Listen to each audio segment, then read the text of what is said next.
Profe, ¿podría decirme cuál es su nombre, su formación profesional y si usted tiene alguna especialización?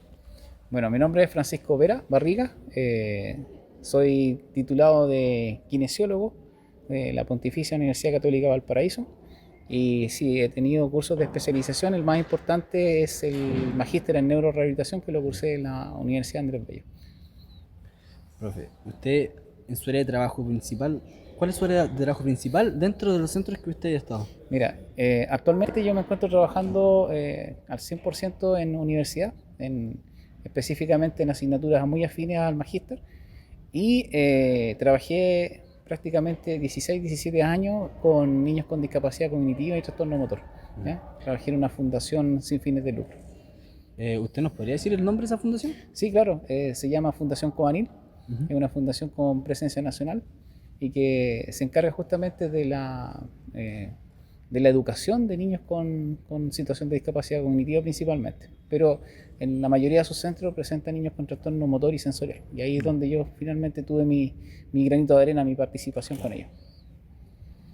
Usted, bueno, ¿sabe un poco de la historia de ese centro? ¿Cómo se creó? Sí, la historia de ese centro parte acá justamente en Talcahuano.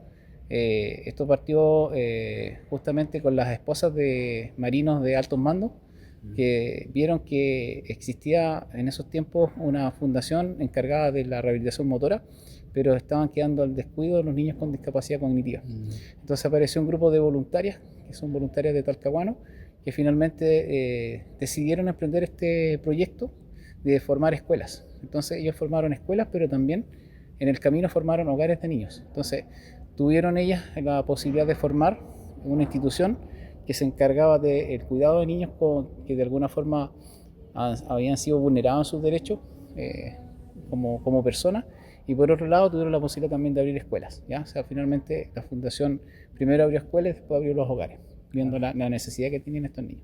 claro, perfecto. Profe, ¿usted ha realizado trabajo de investigación en algún centro en que usted haya estado? Mira, mi participación en la investigación es bastante, por decirlo, muy alejada quizás de mi práctica. Yo he participado principalmente yo como autor en algunas en la misma tesis de magíster, mi tesis de pregrado, he sido guía y corrector de algunas tesis, también de pre y posgrado, pero en el ámbito de la investigación no es un nicho que yo haya explorado. Sí tengo algunos cursos, hay unos diplomados donde he tenido eh, prácticamente una capacitación en lo que son los procesos de investigación, pero no, en la investigación no es un área que yo finalmente haya explorado en profundidad. Profe, ¿esto se debe más por sus intereses personales? Sí, sí, definitivamente cuando tú te dedicas a investigación yo siento que es como que te enamoras de esa forma de hacer kinesiología en la cual tienes que dedicar tiempo extra, sacrificar eh, tiempos y finalmente ser muy estricto con los procesos y contar quizás con la voluntad de poder avanzar en eso. ¿Ya? Yo creo que es un trabajo, entre comillas, en cierta medida solitario. Claro. A mí, en lo personal, me agrada mucho la docencia de pregrado y principalmente los primeros años de la carrera. Entonces, a mí me apasiona mucho más estar en aula. ¿Ya? Y es por eso que no he ido por esa área. Vale. Profe, ¿qué tipo de actividades de rehabilitación o relacionadas con la discapacidad se relacionan, o sea, se realizan en el centro donde usted estaba? Mira, en el centro que yo estaba, principalmente era en centro educativo, ¿ya? Pero como centro educativo se trabajaba principalmente los procesos de inclusión, ¿ya? Ahora, es difícil hablar de inclusión cuando trabajas en un centro de educación especial. Claro. Entonces, lo que intentábamos nosotros era entregar herramientas a esos chiquillos, tanto motores, sensoriales, cognitivos, para que ellos pudieran de alguna forma desempeñarse de manera autónoma dentro de un contexto. Entonces, dentro de aquel contexto, el área que más se focalizaba dentro de las áreas de la kinesiología era justamente el área de la neurorehabilitación. Entonces ahí es donde finalmente entrábamos nosotros los kines, yo trabajaba con fonoaudiólogos, con terapeutas ocupacionales, psicólogos, entonces formábamos un equipo bien interesante de trabajo. Entonces, como neurorehabilitador, yo te puedo decir que aprendí cosas cómo trabaja el fono, cómo trabaja el TO. Entonces uno tiene una visión más integrada finalmente Claro. de los procesos de habilitación, rehabilitación. Entonces es área neuro, ese es el área foco del lugar donde estaba. Profesor, ¿y su rol dentro de ese equipo de trabajo multidisciplinario? ¿Cuál? Ya, sí, con respecto a los equipos, bueno, el equipo no podría denominarlo como multidisciplinario ni transdisciplinario. Yo creo que éramos más un equipo interdisciplinario. ¿Por qué? Porque tratábamos los casos en conjunto, tratábamos de buscar objetivos en común para los chiquillos y para eso nos reuníamos, ¿ya? Entonces, mi rol era equipo no docente, así se le llama en los colegios. Finalmente lo que hace uno ahí es apoyar finalmente el proceso educativo, que finalmente viene una planificación hecha por un profesor, donde tú con tus herramientas vas colaborando y le hace profesor en la planificación de clase. Entonces muchas veces todo lo que son las terapias, todo lo que son las actividades grupales, iban enmarcadas justamente a resolver un tema cognitivo, o sea, desde lo motor hacia lo cognitivo. Profesor, ¿usted ha participado en actividades como programas de rehabilitación y si es que ha tenido tarea administrativa en esto? Programa, ¿podría ser un poco más específico con esa pregunta? Programas tipo, como lo que usted me estaba diciendo, que había trabajado en el centro de rehabilitación, pero programas como para la comunidad. Mira, dentro de la misma fundación yo tuve la posibilidad de participar de un proyecto de hipoterapia, quizás no con la especialización, pero sí participando como voluntario dentro de la misma fundación. Y dentro de esta fundación, en algún momento, hubo un programa, en ese momento del FONADIS, ahora se llama CENADIS, que finalmente fue financiado en el Alto Biobío. Entonces yo ahí tuve la posibilidad de interactuar con familias que eran de bajos recursos, que manejaban incluso otro lenguaje, porque finalmente porque eran familias pehuenches y con mucha pobreza. Entonces lo que hacíamos nosotros dentro de ese proyecto o programa era principalmente ir a visitarlos a las casas y con los recursos que habían en ese hogar, finalmente le dábamos herramientas a esos papás para que pudieran ir haciendo un proceso de habilitación, rehabilitación con los niños, ¿ya? Hasta que finalmente se logró abrir una escuela. Esto estoy hablando específicamente de Santa Bárbara. Y cuando ya se abrió la escuela, obviamente el programa llegó hasta ahí y siguió todo el proceso como funcionaban las otras unidades de la fundación. Eso es como programa externo, no sé si externo, pero era parte del mismo trabajo. Vale.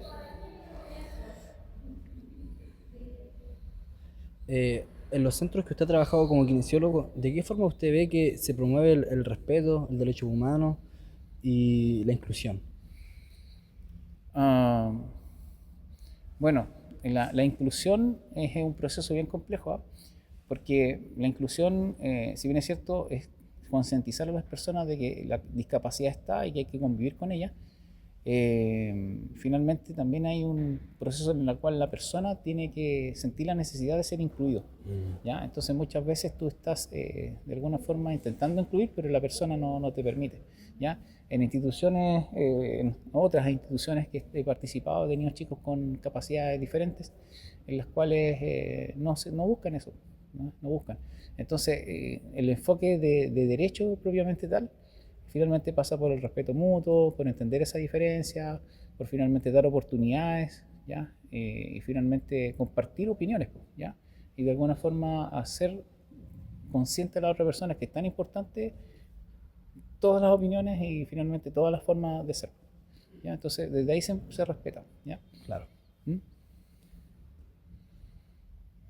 En el centro, bueno, sabemos que usted se desarrolla en varios centros ya, pero ¿qué modelo de trabajo se utilizan en los centros o más común?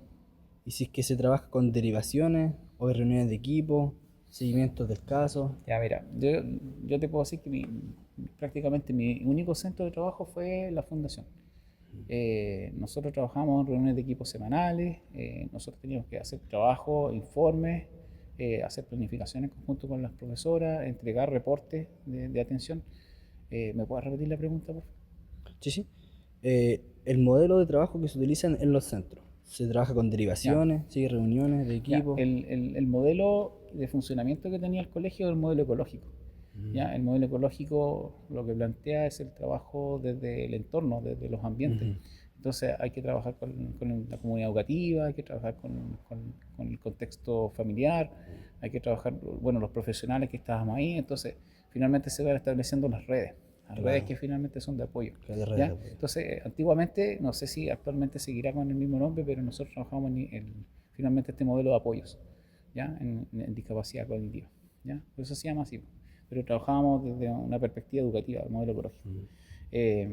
Si bien es cierto, la formación quizás nos lleva por el modelo CIF, que es el modelo de discapacidad, finalmente se razona de esa manera, pero se trabaja dentro del contexto de trabajo, y en este caso en un modelo mucho más orientado a la educación. Claro. Profesor, y la última pregunta. Eh, ¿Qué habilidades cognitivas en cuanto a conocimiento, procedimentales, que vendrían siendo como habilidades prácticas, y actitudinales, que valores o actitudes mismas, cree usted que debe tener un kinesiólogo para poder desenvolverse y desempeñar bien su trabajo? Bueno, el conocimiento siempre es la base de lo que finalmente vas a poder de alguna forma entregarles a tu usuario. Siempre la recomendación es no creerle todo a tus profes. Siempre trata de cuestionar todo lo que te están entregando, porque si tú tratas de absorber un conocimiento de una sola unidad, o sea, de un solo profesor, te vas a quedar con una idea sesgada quizás del conocimiento. Quizás una de las matices que tiene esta universidad en particular es que te orienta justamente al proceso investigativo, la búsqueda de evidencia. Entonces, del conocimiento, el kinesiólogo debe ser una persona que esté constantemente leyendo, ¿ya? Y de alguna forma orientándose y de alguna forma nutriéndose de los avances que pueden estar saliendo. Desde el punto de vista práctico, el hacer es tremendamente importante, pero ese hacer por hacer no es tan válido si no tengo justamente este conocimiento detrás. Ahora, el hacer con la actitud, yo creo que es la base.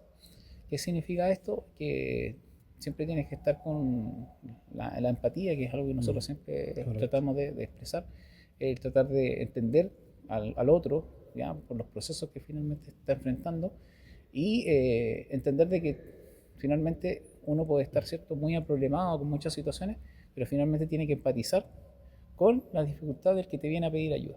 Entonces yo creo que una de las cosas que tiene que tener desde el punto de vista actitudinal un kinesiólogo es que justamente tenga esa posibilidad de ponerse en el lugar del otro, empatizar para poder ayudarlo. ¿Ya? Eso creo que es lo más importante. Y bueno, ahí está la capacidad de servicio de cada uno, la capacidad de poder de alguna forma estar esta necesidad de ayudar. ¿Ya? Yo creo que De vocación. de vocación, justamente. Si no está la necesidad de ayudar y de hacerlo de una manera que finalmente te llene, que te haga feliz, yo creo que está mal la cosa. ¿Ya? Sí. Entonces por ahí va un poco el tema. Como motivo, conocimiento, la práctica, bueno, muchas veces las técnicas van variando, algunas van quedando obsoletas, van apareciendo cosas nuevas, se está metiendo mucho la tecnología, todo lo que es inteligencia artificial, así que hay que ir adaptándose a los nuevos tiempos, ¿ya? Claro. Pero finalmente lo actitudinal es base y estar en este constante nutrición de conocimiento también es base. Profesor, agradecido su tiempo. Muchas gracias.